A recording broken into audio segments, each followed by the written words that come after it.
श्री स्वामी समर्थ. जय जय स्वामी समर्थ. अनंत कोटी ब्रह्मांड नायक राजाधिराज योगीराज अक्कलकोट निवासी सद्गुरु श्री स्वामी समर्थ महाराज की जय. कशा आहात सर्व स्वामी भक्तांनो? तुम्ही सदैव आनंदी राहा हीच स्वामींच्या चरणी प्रार्थना. तुमच्या सर्व चांगल्या इच्छा स्वामी महाराज पूर्ण करोत आणि आजचा दिवस तुमचा आनंदात जाओ हीच स्वामींच्या चरणी प्रार्थना. प्रथम तुम्हा सर्वांचं खूप खूप मनापासून स्वागत आहे तुमच्या अनुभवांनी बनलेला भक्त आम्ही स्वामींचे या चॅनलमध्ये. मी शुभांगी पोळ तुम्हा सर्वांचं खूप खूप मनापासून स्वागत करते. मित्र आणि मैत्रिणींनो, खरोखरच विश्वासाने जर स्वामींना हाक मारली तर स्वामी प्रत्येक वेळी त्या भक्ताच्या हाकेला धावून येत असतात. मित्र आणि मैत्रिणींनो, त्या अगोदर खूप काही भक्ती करायला हवी असं कधी सुद्धा नसतं, परंतु तुम्ही जेव्हा विश्वासाने स्वामींना हाक मारता, कोणत्याही प्रकारे मनामध्ये शंका न येता जर स्वामींना तुम्ही मनापासून जर हाक मारली की स्वामी मला मदत करा किंवा मला या संकटातून बाहेर काढा, तर तेव्हा स्वामी त्या भक्ताच्या हाकेला नक्कीच धावून येत असतात. परंतु विश्वास मात्र तेवढा मोठा असायला हवा की नाही, माझे स्वामी मला या संकटातून नक्कीच बाहेर काढणार आहेत. मग त्या भक्ताच्या आयुष्यामध्ये स्वामी चमत्कार हे नक्कीच करत असतात. परंतु मित्र आणि मैत्रिणींनो, अशी खूप काही लोक आहेत की खूप दिवस स्वामींची भक्ती करतात, परंतु त्यांचा स्वामींवर पूर्ण विश्वास राहत नाही आणि त्यामुळे अशा लोकांना स्वामी अनुभव देत नाहीत. मित्र आणि मैत्रिणींनो, कधी कधी बघा अशी लोक तुम्ही पाहिले असतील की खूप दवाखाने केलेले आहेत, खूप उपाय तापाय देखील केलेले आहेत, त्याचबरोबर काही किती उपाय करून सुद्धा कोणत्याही प्रकारे त्यांना फरक पडलेला नाही.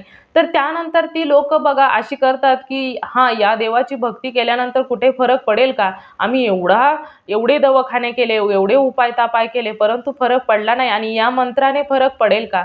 इथे प्रश्न असतो तो म्हणजे विश्वासाचा. मित्र आणि मैत्रिणींनो, जिथे भक्तांचा स्वामींवर विश्वास असतो ना, तिथे कोणतीच गोष्ट अशक्य नाही. आणि त्याचबरोबर आपल्या सर्वांचे जे श्री स्वामी समर्थ आहेत त्यांच्यासाठी तर कोणतीच गोष्ट अशक्य नाही. स्वामी जिथे आहेत ना, तिथे सर्व काही शक्य आहे, परंतु विश्वासाने स्वामींना हाक मारणे तेवढेच गरजेचे आहे. मित्र आणि मैत्रिणींनो, भक्ती तुम्ही कधीही एखाद्याला असं वाटतं की संकट आल्यानंतर देवाला हाक मारत असतात, परंतु मित्र आणि मैत्रिणींनो, स्वार्थापोटी भक्तीमध्ये येण्या अगोदर, कोणतंही संकट येण्या अगोदरच जर स्वामींची भक्ती करायला सुरुवात केली तर तुमचा विश्वास स्वामींवर वाढत जातो आणि त्यामुळे तुम्ही तुमच्या संकटामध्ये स्वामी आपोआपच न हाक मारता सुद्धा धावून येत असतात. मित्र आणि मैत्रिणींनो, कधी कधी तुम्ही सर्वांनी पाहिलं असेल की एखाद्या भक्ताने नुसतंच स्वामींना हाक मारले आणि त्या भक्ताच्या अडचणीतून स्वामींनी त्याला बाहेर काढलेलं असतं ना, तर तेव्हा त्या भक्ताने मनापासून स्वामींना हाक मारलेले असते किंवा यापुढील माझं आयुष्य स्वामींच्या चरणी मी अर्पण करणार आहे आणि मी इथून पुढे स्वामी तुमचीच भक्ती करणार आहे असं म्हटल्यानंतरच स्वामी म्हणजे त्या भक्ताला त्या संकटातून बाहेर काढत असतात. परंतु त्याच पद्धतीने की तुम्ही किती विश्वासाने भक्ती करता हे देखील तेवढेच महत्त्वाचे असते. फक्त स्वार्थ साधण्यापुरता जर एखादा भक्त भक्ती करत असेल तर मित्र आणि मैत्रिणींनो, त्या संकटातून तो भक्त बाहेर तर निघतो, परंतु पुढचा जो त्याचा आयुष्याचा काळ असतो तो मात्र खूपच खडतर मार्ग बनत जातो, कारण त्याने स्वार्थापोटी भक्तीचा मार्ग निवडलेला असतो. मित्र आणि मैत्रिणींनो, त्याच्या आयुष्याची काही पुण्यकर्म असतात, त्यामुळेच त्याला एका हाकेमध्येच ईश्वर त्यांच्या इच्छा पूर्ण करत असतात. तर मित्र आणि मैत्रिणींनो, प्रत्येक भक्तांचे अनुभव हे खूप सुंदर असतात. तर आज मी जो तुम्हाला एका ताईंचा अनुभव सांगणार आहे, तर त्या ताई ह्या सिंधुदुर्ग जिल्ह्यातील वेंगूर तालुका आणि मठ या गावामधील राहणाऱ्या ताई आहेत. तर त्या ताईंचं नाव हे कविता कृष्णा कन्नावडे असे नाव आहे. तर त्या ताईंना खरोखरच त्यांच्या आयुष्यामध्ये स्वामींनी खूप मोठा चमत्कार केलेला आहे.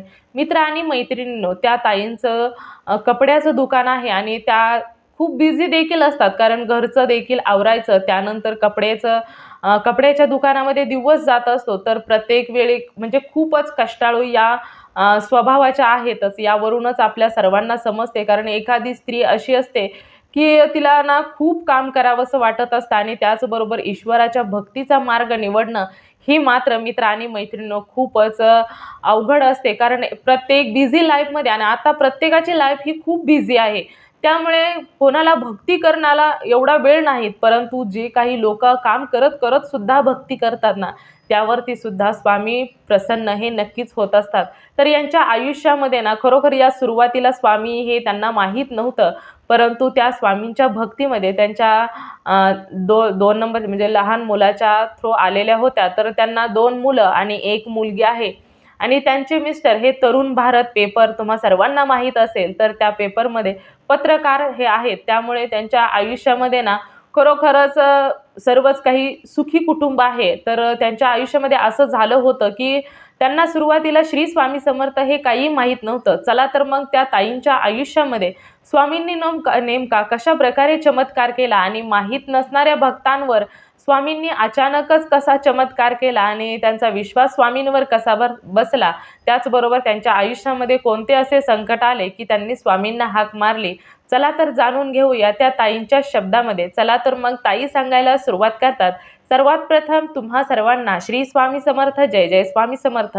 माझे नाव हे कविता कृष्णा कन्नावडे आहे आणि मी राहणारी सिंधुदुर्ग जिल्हा आणि वेंगूर तालुका आणि मठ या गावामधील राहणारे रहिवासी आहे. माझ्या घरामध्ये आम्ही पती पत्नी आणि आमची 2 मुलं आणि 1 मुलगी अशा प्रकारे आमचं कुटुंब आहे. खूप सुखी कुटुंब. तर त्याचबरोबर माझे मिस्टर हे तरुण भारत पेपरमध्ये पत्रकार आहेत आणि माझ्या घरामध्ये आम्ही म्हणजे स्वामी हे आम्हाला कधीच माहीत नव्हतं. आमची 2 मुलं शिकली, त्यानंतर मोठी देखील झाली आणि मोठा मुलगा हा एअरपोर्टमध्ये जॉब करतो. तो देखील खरोखरच खूप आता जर पाहायचं म्हटलं तर त्याच्या आयुष्यामध्ये सर्व काही स्वामींच्या कृपेनं आहे. परंतु सुरुवातीचं जे आयुष्य होतं ना, त्यामध्ये आम्हाला एवढं स्वामींविषयी खरोखरच सांगते की माहीत नव्हतं. आणि जेव्हा आम्हाला स्वामींच्याबद्दल माहीत झालं म्हणजे आम्ही 2020 म्हणजे कोरोनाच्या काळापासूनच आम्ही स्वामींच्या सेवेमध्ये आहे आणि त्या अगोदर एक घटना घडली आणि त्यानंतर आम्ही स्वामींच्या सेवेमध्ये आले. तर झालं असं होतं की आमचा ना सुरुवातीला आम्ही लाडू, बुंदी अशा प्रकारे आमचा व्यवसाय होता. म्हणजे जोडधंदा कसा असतो तर त्यासाठीच आम्ही हा व्यवसाय करत होतो आणि त्याचबरोबर दिवाळीचे पदार्थ देखील वेगवेगळे पदार्थ आम्ही दिवाळीचे बनवायचो. म्हणजे जसंच लाडू, करंजी, कानवली, शंकरपाळे असं जे दिवाळीतील जे सर्व पदार्थ असतात ना, तर ते आम्ही बनवत होतो आणि अशा जशी ऑर्डर येईल त्याप्रमाणे बनवून देत होतो. त्याचबरोबर असा रेग्युलरचा धंदा म्हटलं तर लाडू, बुंदी अशा प्रकारे आमचा व्यवसाय चालू होता आणि हा व्यवसायाला जवळ-जवळ 10 ते 12 वर्ष झालेली होती. हा व्यवसाय आमचा खूपच म्हणजे चांगला चाललेला होता. पण अचानकच असं झालं की मिस्टरांच्या पोटात दुखू लागलं आणि त्यामुळे त्यांना खूप त्रास देखील होऊ लागला. तर मग म्हटलं आता त्रास होतो आहे तेव्हा ना म्हणजे स्वामी माहीत नव्हते. तर त्यावेळेस या गोष्टीला 8 ते 9 वर्ष झालेले आहेत. तर तेव्हा पोटात दुखायला लागल्यानंतर आम्ही दवाखान्यामध्ये सावंतवाडीला घेऊन गेलो. त्यानंतर मुंबईला देखील असं वेगवेगळ्या दवाखान्यामध्ये आम्ही मिस्टरांना घेऊन गेलो. तर त्यानंतर त्यांना म्हणजे त्यांचं जे स्वादुपिंड आहे तर त्याच्यावरती सूज आलेली होती. तर त्या डॉक्टरांनी सांगितले की हा पोटाचा जो त्रास यांना जास्त होत आहे तर स्वादुपिंडावरती सूज आल्यामुळे स्वादुपिंडामुळेचा त्रास होत आहे असं डॉक्टरांनी सांगितलं. तर मग त्यानंतर आम्ही दवाखाना वगैरे केला. तर त्या दवाखान्यामध्ये ते पूर्णपणे नॉर्मल म्हणजे पूर्णच बरे झाले. त्यानंतर त्यांना आम्ही दवाखाना काही दिवस जसे डॉक्टरांनी ट्रीटमेंट वगैरे सांगतील त्या पद्धतीने आम्ही दवाखाना पूर्ण कोर्स केला. तर त्यानंतर त्यांच्या पोटात दुखणं हे पूर्णपणे बरे झाले. त्यांना कोणत्याही प्रकारचा त्रास होत नव्हता त्यानंतर आणि मग पुढे हळू मुलाचं शिक्षण देखील होतं.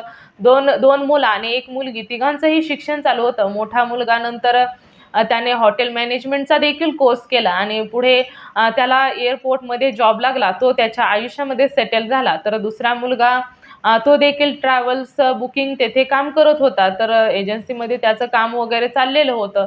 तर तशी परिस्थिती जर पाहायचं म्हणलं तर जेमतेम होती. तर आणि घरामध्ये खर्च देखील 5 माणसांचा खर्च होता. त्यामुळे जे काही येतील तर त्या पद्धतीने सर्व काही व्यवस्थित चालले होते. तर असं करत आमचं लाईफ अशी चाललेली होती. तर त्यानंतर कोरोनाच्या काळाच्या वेळेस आता कोरोनाचा काळ खरोखरच खूप भयंकर काळ होता. काही लोकांच्या तर कुटुंब बरबाद झाली. आयुष्य काहींचं तर खरोखरच संपलं. खूप वाईट काळ होता तो. आणि त्याच नेमकं जे ते लॉकडाऊन होतं, कोरोनाचा काळ होता, घरातून बाहेर निघणं मुश्किल होतं. तर त्याच वेळेस अचानकच खूप मोठा प्रॉब्लेम झाला. म्हणजे मिस्टरांच्या म्हणजे जास्त पोटात दुखायला लागलं. एवढा भयंकर त्रास होऊ लागला. तर त्यानंतर म्हणजे आम्हाला काहीच समजेना, कोरोना बाहेर होता त्यामुळे खूपच भीतीदायक वातावरण होतं. तर त्यामध्येच आम्ही डॉक्टरांशी संवाद साधला आणि त्यानंतर आम्ही त्यांना दवाखान्यामध्ये घेऊन गेलो. तर त्यानंतर डॉक्टरांनी चेक वगैरे केलं, तर त्यांनी तेव्हा देखील सांगितलं, की त्यांच्या स्वादुपिंडावरती सूज आलेली आहे आणि त्याचबरोबर त्यांच्या शरीरामध्ये पित्ताशयाचे खडे बनलेले आहेत. तर त्यानंतर मग आता आम्ही घाबरून गेलो. डॉक्टरांनी सांगितलं, की हा जो त्रास होत आहे तो त्रास हा अशा अवस्थेमध्ये भयंकर त्रास होतो आणि खरोखरच खूप त्रास होत होता, भयंकर त्रास होत होता. तर तेव्हा ना मग डॉक्टरांची ट्रीटमेंट वगैरे चालू होती आणि माझा जो 2 नंबरचा मुलगा होता ना, तर त्याला स्वामींचं म्हणजे वेड लागलेलं होतं. म्हणजे तो स्वामींची भक्ती करत होता, परंतु आम्हाला याविषयी काही माहीत नव्हतं. जेव्हा तो घरी आला ना, की स्वामींचा मंत्र निशंक होई रे मना, निर्भय होई रे मना, प्रचंड स्वामी बळपाठी रे, नित्य आहे रे मना, अशक्य ही शक्य करतील स्वामी. म्हणजे हा स्वामींचा तारक मंत्र, जो पूर्ण तारक मंत्र आहे, तर तो तारक मंत्र ना घरामध्ये लावून द्यायचा. तर तेव्हा ना म्हणजे सुरुवातीला स्वामींविषयी माहिती अशा प्रकारेच मला तर होत गेली. तो तारक मंत्र घरामध्ये लावल्यानंतर ना खरोखरच खूप समाधान वाटायचं आणि म्हणजे मला ते खूप आवडू देखील लागला होता. जेव्हा मी तारक मंत्र ऐकायचे ना, तेव्हा मला खूप समाधान वाटत होतं, खूप बरं वाटत होतं. तर असं वाटायचं की मनावरचं ओझं खूप कमी झालेलं आहे. तर अशा प्रकारे तो तारक मंत्र ऐकल्यानंतर आणि तुम्हा सर्वांना माहीतच असेल की तारक मंत्र हा तारून नेणारा मंत्र आहे. ते हे आम्हाला आत्ता माहिती झालं. परंतु तेव्हा ना तारक मंत्राविषयी काही माहीत नव्हतं. परंतु तो मंत्र खूप आवडलेला होता. त्यामुळे मुलांकडून जेव्हा म्हणजे मी ऐकून तो आम्हाला माहीत झालं. त्यानंतर हा स्वामींचा तारक मंत्र आहे. स्वामींचं श्री स्वामी समर्थ हा मंत्र जप आहे. तर मग अशामध्येच घरामध्ये तो लावून द्यायचा आणि त्याला स्वामींवर खूप विश्वास होता. तर त्यानंतर मग दवाखान्याची आम्ही 2-3 ठिकाणी डॉक्टरांना बोलणं झालं. तर आम्ही डॉक्टरांशी संवाद साधल्यानंतर डॉक्टरांनी सांगितलं, की आम्हाला ऑपरेशन वगैरे हे करावंच लागणार आहे. तर त्यानंतर आम्ही त्यांना खूप त्रास देखील होत होता. त्यामुळे त्यांना आम्ही दवाखान्यामध्ये ॲडमिट केलं आणि तिथे मुलं ही घरीच होती. तर मीच त्यांच्या जवळ होते. तर त्यावेळेस असं झालं, की मला अचानकच तो मंत्र आठवला. तर मग मी म्हटलं, की आता हा मंत्र खरोखरच कारण दवाखान्यामध्ये खूप टेन्शन येत असतं, की काय होतंय, काय नाही आणि डॉक्टरांनी जेव्हा चेकअप वगैरे केलं, तर डॉक्टरांनी सांगितलं होतं, की पित्ताशयाचे खडे आहेत आणि ऑपरेशन हे करावंच लागणार आहे आणि त्याचबरोबर ऑपरेशनचा खर्च त्यांनी सांगितला ते म्हणजे 80,000 ते 90,000 रुपये फक्त ऑपरेशनचा खर्च. बाकी मेडिकल हे खूप वेगळंच होतं आणि मग तेव्हा एवढा म्हणजे आमचं जे कुटुंब होतं ना, ते जेवढे घरामध्ये पैसे येत होते, त्यावरती जेमतेम भागत होतं. परंतु सेव्हिंगमध्ये एवढे पैसे आणि एवढे अचानक एवढे पैसे ऑपरेशनसाठी कुठून आणणार? त्यामुळे सर्वांनाच टेन्शन देखील आलेलं होतं आणि मग त्यामध्ये स्वामींचा तारक मंत्र आठवला. मग मी तारक मंत्र स्वामींचा लावून दिला. तर तो तारक मंत्र ऐकल्यानंतर खूप समाधान वाटलं, मनाचं ओझं कमी झालं. तर त्यानंतर मग मी स्वामींचा 108 वेळा मंत्र जप करायला सुरुवात केली. आणि जप करता-करता अचानकच मला काय म्हणजे अचानकच मी स्वामींना म्हटलं, की "स्वामी म्हणजे ऑपरेशनला एवढे पैसे नाहीत आणि त्यांचं ऑपरेशन देखील होऊ देऊ नका. काहीही करा, परंतु म्हणजे नॉर्मली व्यवस्थित होतील अशा प्रकारे करा." तर मी ना तुम्हाला म्हणजे नारळ वगैरे वाहीन असं मंदिरामध्ये नारळ, खडीसाखर वगैरे ठेवीन असं मी स्वामींना म्हणाले. तर त्यानंतर मग असं मी म्हणतच होते. तर तारक मंत्र वगैरे झाला. डॉक्टरांनी ऑपरेशनचाच सल्ला दिलेला होता आणि म्हणजे पोटात जरा दुखायचं कमी आल्यानंतर आम्ही जेव्हा माझ्या मिस्टरांचे मित्र घरी आले होते, तर तेव्हा त्यांनी सांगितलं, की गोव्याला एक डॉक्टर आहे. तर ते डॉक्टर ना म्हणजे जसं स्वतःहून म्हणजे खडा विरघळून पडेल यासाठी ट्रीटमेंट वगैरे देत असतात. तर आपण तेथे जाऊन पाहायचं का? तर असं म्हटल्यानंतर आम्हाला देखील आधार वाटला, की चला स्वामींनी काहीतरी व्यवस्थित करायचा मार्ग तर दाखवलेला आहे. चला मग आपण पुढे काय होतंय ते पाहूया. तर मग त्यानंतर आम्ही दवाखान्यामध्ये गोव्याला जाण्यासाठी निघालो. तर तेथे गेल्यानंतर डॉक्टरने चेक वगैरे केलं. तर त्यानंतर डॉक्टर म्हणाले, की आपण 1 महिना औषधं गोळ्या पाहू, बघू काय होतंय आणि जर याने खडा विरघळायला लागला तर मग खूप चांगलंच झालं. तर तेव्हा ना मग मी स्वामींना सतत म्हणायचे, की स्वामी जाताना देखील स्वामींचं नामस्मरण चालू होतं. स्वामींना म्हणायचे, "काहीही करा स्वामी, परंतु आपोआप खडा हा पडला पाहिजे. कोणत्याही प्रकारे ऑपरेशन तेवढं होऊ देऊ नका." आणि मग मी ना म्हणजे एखाद्या गुरुवारी मी प्रसाद वगैरे सर्वांना देईन, अशा प्रकारे स्वामींना म्हणजे बोलत होते की स्वामी आमचं जसं शक्य होईल आम्हाला त्या पद्धतीनेच आम्ही दान वगैरे करू, परंतु असं ऑपरेशन वगैरे होऊ देऊ नका, ही स्वामींना मागणं होतं. तर मग त्यानंतर ना आम्ही जेव्हा तिथून डॉक्टरांनी सांगितलं की 1 महिना आपण कोर्स करूया, गोव्यातील डॉक्टरांनी सांगितलं, आणि त्यानंतर आपण पुढचं जे काही डिसिजन आहे ते घेऊया. तर डॉक्टरांनी गोळ्या 1 महिन्याच्या दिल्या. तर मग त्यानंतर मी घरामध्ये स्वामींची भक्तीच करायला सुरुवात केली. मग मी दररोज 3 अध्याय स्वामी चरित्र सारामृतचे 11 वेळा तारक मंत्र, 11 माळी जप स्वामींचा, श्री स्वामी समर्थ आणि घोरकोष्टोदक स्तोत्र हे घरामध्ये म्हणू लागले. आणि हळूहळू मग माझं एकच, आता डॉक्टरांनी 1 महिन्याच्या गोळ्या दिल्या होत्या, त्यामुळे 1 महिन्यानेच गेल्यानंतर पुढे काय आहे ते समजणार होतं. मग मी स्वामींना सतत म्हणायचे, स्वामी खडा मात्र आपोआप पडू द्या, कोणत्याही प्रकारे म्हणजे त्रास होऊ देऊ नका, हे स्वामींना मागणं होतं. आणि सेवा मात्र तशीच चाललेली होती.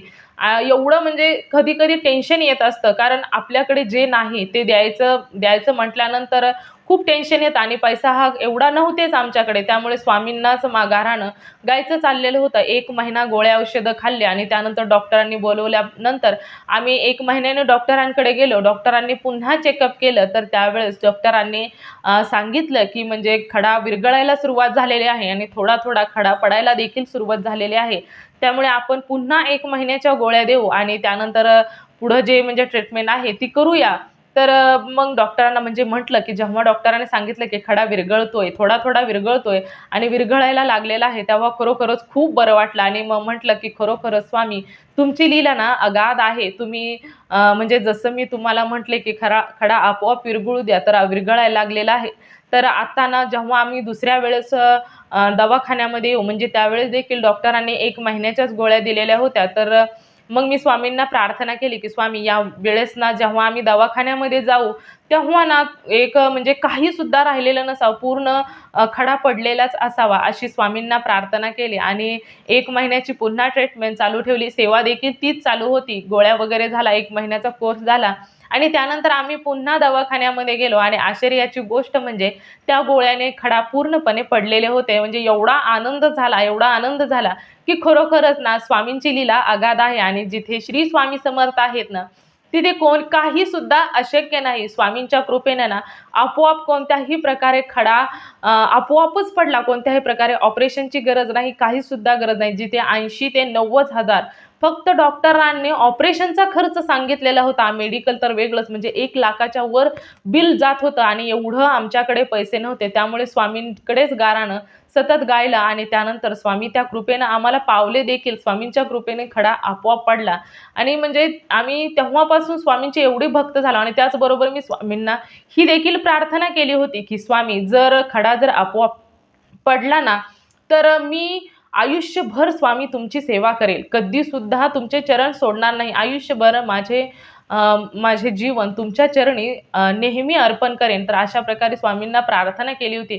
जेव्हा खडा जेव्हा पडला ना, तर माझ्या मिस्टरांना देखील खूप आनंद झाला आणि ते देखील आम्ही दोघेही स्वामींची भक्ती करू लागले. खरोखर आमच्या दोघांच्या आयुष्यामध्ये स्वामी खरोखरच एक दैवी शक्तीच्या रूपामध्ये आले आणि आम्हाला या संकटातून बाहेर काढला. हा आमचा जो आहे तो पहिला अनुभव. आणि आता मी तुम्हाला सांगणार आहे तो दुसरा अनुभव. तो म्हणजे माझ्या मुलाला मुतखडा झालेला होता.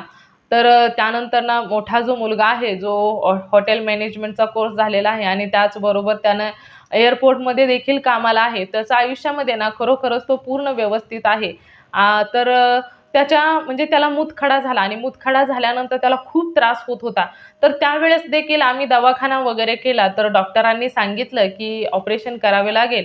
आणि त्यावेळेस ना डॉक्टरांनी 40 ते 50 हजार नुसता खडा ऑपरेशनची फी सांगितलेली होती. तर म्हणजे आमच्या मनामध्ये तो विचार चाललेला होता, परंतु ऑपरेशन करायचंच होतं. कारण त्याला खूप त्रास देखील होत होता आणि तो कसा आहे जरा हळव्या मनाचा आहे. त्याला त्रास सहन होत नाही. लगेचच तो रडायला सुरुवात करतो. खूप लहान मुलांसारखा आहे असं म्हटलं तरी देखील चालेल. अगदी हळव्या मनाचा आहे, प्रेमळ आहे. त्यामुळे म्हटलं की चला म्हणजे ऑपरेशन करा. त्याला त्रास म्हणजे दुखायला लागलं तर त्याला सहन होत नाही. त्यामुळे मग ऑपरेशनचा आम्ही निर्णय देखील घेतलेला होता. पण अचानकच असं झालं की आमचं जे केशरी रेशन कार्ड आहे, तर त्यावरूनच मग आम्हाला असं समजलं की अगदी थोड्या पैशामध्येच ऑपरेशन होतं. तर आयुष्यमान भारत या स्कीममधून जे आमचं श्री रेशन कार्ड आहे, तर त्यामधून पनवेलमध्ये नारायण राणेंचं जे सत्यता हॉस्पिटल आहे, तर त्या हॉस्पिटलमध्ये आम्ही नाव दिलं. तर त्यानंतर त्याचा म्हणजे अगदी 5,000मध्येच ऑपरेशन, कारण खूपच रेशन कार्डमध्ये स्कीम आणि आयुष्यमान भारत यामध्ये त्याचं ऑपरेशन खूप चांगल्या प्रकारे त्याला ॲडमिट देखील केलेलं होतं. तेथे म्हणजे आहे ना, जेव्हा त्याचं ऑपरेशनला त्याला म्हणजे त्याचं ॲडमिट केलेलं होतं तेव्हा तिथे तर मला खूपच भीती देखील वाटत होती. मी स्वामींना हाक मारत होते, "स्वामी, स्वामी तुम्ही कुठे आहात?" आणि मला खूप भीती देखील वाटत आहे. माझ्या मुलाला ऑपरेशन म्हणजे करायचं आहे, तर स्वामी तुम्ही या ना. आणि त्या म्हणजे त्या हॉस्पिटलमध्ये ना गणपतीचं खूप मोठा फोटो आहे. तर त्यावेळेस ना तिथे मग मी म्हणजे ॲडमिट केलेलं होतं. तेव्हापासून मी दररोज गणपतीच्या पाया वगैरे पडायचे. तर मी त्याला त्या दिवशी ना मग मला स्वामींची खूपच म्हणजे "स्वामी तुम्ही या, स्वामी तुम्ही या." म्हणजे असे स्वामींना हाक मारत होते, "स्वामी तुम्ही कुठे आहात? तुम्ही या. माझ्या मुलाला ॲडमिट केलेलं आहे. ऑपरेशन खूप चांगल्या प्रकारे होऊ द्या. कोणत्याही प्रकारे त्रास वगैरे होऊ देऊ नका." असं मी स्वामींना हाक मारत होते आणि दररोज तर मी त्या गणपतीच्या चरणाशी डोके ठेवत होते, नमस्कार करत होते. परंतु मी जेव्हा स्वामींना हाक मारत होते ना 2 दिवस तर अगोदर मी गणपतीच्या चरणाला स्पर्श करून डोकं वगैरे टेकून नमस्कार करत होते. परंतु ज्या दिवशी मी स्वामींना खूप आवाज दिला, "स्वामी, स्वामी तुम्ही या. कुठे आहात तुम्ही? तुम्हाला म्हणजे तुम्ही या इथे. माझ्या मुलाचं ऑपरेशन होणार आहे." तर तेव्हा ना मग मी गणपतीच्या पाया पडायला गेले आणि जेव्हा मी गणपतीच्या चरणावर नतमस्तक होणार तेवढ्यात अचानकच मला स्वामींचा फोटो तिथे समोर दिसला. इतके दिवस झाले की मी तिथे गणपतीच्या पाया देखील पडत होते, परंतु मला तिथे श्री स्वामी समर्थ कोठे सुद्धा दिसले नव्हते. आणि ज्या दिवशी मी स्वामींना हाक मारत होते त्या दिवशी अचानकच मला गणपतीच्या तिथेच स्वामींचा देखील फोटो दिसला, की तेव्हा ना मला खूप समाधान वाटलं, की चला हां, श्री स्वामी समर्थ आलेले आहेत. आता इथे आपले स्वामी आले आहेत, म्हणजे आता घाबरण्याची गरज नाही. आता ऑपरेशन तर एकदम ओके होणार आहे, खूप चांगल्या प्रकारे होणार आहे. कारण स्वामी आहे तिथे आणि स्वामी असल्यानंतर कोणत्याही प्रकारे घाबरण्याची गरज नसते. हा विश्वास मनामध्ये होता आणि अचानकच स्वामी आले. इथे ना मला खूप मोठा चमत्कार वाटला, की मी 2 दिवस अगोदर स्वामींच्या फोटो पाया पडत होते, परंतु मला श्री स्वामी समर्थ कोठे सुद्धा दिसले नाहीत. आणि ज्या दिवशी मी स्वामींना हाक मारत होते, की "स्वामी तुम्ही या, आता ऑपरेशन करायची वेळ आलेली आहे आणि ऑपरेशनला देखील मुलाला नेणार आहे, तर तेव्हा तुम्ही कुठे आहात स्वामी?" म्हणून मी स्वामींना हाक मारत होते. तर त्यावेळेस ना अचानकच स्वामींचा फोटो माझ्या समोर आला ना, हा चमत्कार मला खरोखरच खूपच म्हणजे एकदम मी घाबरल्यागत झाले. स्वामी साक्षात माझ्या समोर आले आणि मी ज्या फोटोला 2 दिवस अगोदर मी नमस्कार करत होते, तर तेव्हा ना मला स्वामी दिसलेच नाहीत. परंतु जेव्हा मी स्वामींना हाक मारले ना, तेव्हा अचानकच स्वामी आले ना, या गोष्टीचा मला खूप आनंद झाला, की मी स्वतः स्वामींना हाक मारले आणि स्वामी पटकन आले. खरोखरच मला खूप आनंद झाला. त्यानंतर मुलाचे ऑपरेशन देखील झाले. खूप चांगल्या प्रकारे ऑपरेशन देखील झाले. कोणत्याही प्रकारचा जे काही ऑपरेशनचं बिल होतं, तर जिथे डॉक्टरांनी 40,000 ते 50,000 ऑपरेशनचं बिल सांगितलेलं होतं, मेडिकलचं देखील वेगळंच होतं. परंतु स्वामींच्या कृपेने आयुष्यमान भारत या स्कीममधून ऑरेंज रेशन कार्डामधून नारायण राणेंच्या सत्यता हॉस्पिटलमध्ये फक्त 5,000मध्ये ते ऑपरेशन झालं. खरोखरच खूप खूप स्वामींची लीला अगाध आहे ना. ज्या भक्ताने ना स्वामींचे चरण पकडलेले आहेत ना, त्या भक्ताच्या आयुष्यामध्ये स्वामी नेहमी धावून येत असतात.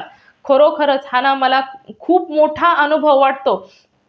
काही लोकांना यावरती विश्वास असो किंवा नसो, परंतु स्वामींचा एवढा मोठा चमत्कार माझ्या आयुष्यामध्ये झाला, ही काही साधी गोष्ट नाही. आणि माझी भक्ती स्वामींनी स्वीकार केली.